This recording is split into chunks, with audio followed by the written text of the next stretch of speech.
আমি বাংলাদেশের বর্তমান পরিস্থিতি নিয়ে কথা বলতে চাই। বাংলাদেশের রাজনৈতিক দলগুলোর মধ্যে কোন দল বেশি শক্তিশালী বলে আপনার মনে হয়? 2026 সালের 12 ফেব্রুয়ারি বাংলাদেশে সাধারণ নির্বাচন অনুষ্ঠিত হতে যাচ্ছে, তাই বর্তমানে চারদিকে নির্বাচনী আমেজ ও টানটান উত্তেজনা বিরাজ করছে।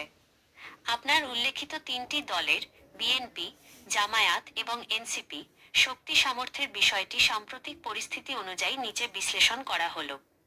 বিএনপি, বাংলাদেশ জাতীয়তাবাদী দল।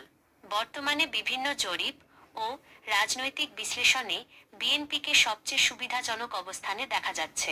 জনপ্রিয়তা দীর্ঘ সময় ক্ষমতার বাইরে থাকলেও দলটির তৃণমূল পর্যায়ে শক্তিশালী অবস্থান রয়েছে। জামায়াতে ইসলামী 24-এর গণ অভ্যুত্থানের পর জামায়াতের সাংগঠনিক শক্তি এবং জনপ্রিয়তা লক্ষণীয়ভাবে বৃদ্ধি পেয়েছে।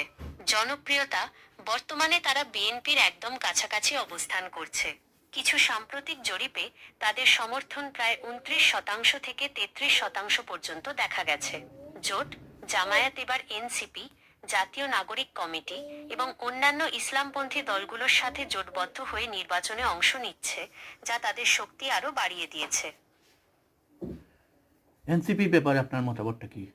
এনসিপি তো জামাতের সাথে যোগ দিয়েছে। এনসিপি, জাতীয় নাগরিক কমিটি, ন্যাশনাল সিটিজেন পার্টি। এটি একটি নতুন দল, যা মূলত 2024-এর ছাত্র জনতার আন্দোলনের নেতাদের সমন্বয়ে গঠিত। ভূমিকা: এনসিপি তরুণ প্রজন্মের প্রতিনিধিত্ব করছে। যদিও একক দল হিসেবে তাদের ভোট ব্যাংক বিএনপির মতো বড় নয়, তবে জামায়াতের সাথে তাদের নির্বাচনী জোট রাজনৈতিক সমীকরণে গুরুত্বপূর্ণ প্রভাব ফেলছে।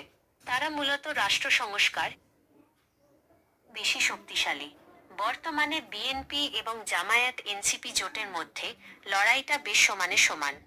বিএনপি দীর্ঘদিনের রাজনৈতিক অভিজ্ঞতা ও বড় ভোট ব্যাংকের কারণে এগিয়ে থাকলেও জামায়াতের সুশৃঙ্খল সংগঠন এবং এনসিপিরও তরুণ প্রজন্মের সমর্থন তাদের বড় চ্যালেঞ্জ জানাচ্ছে।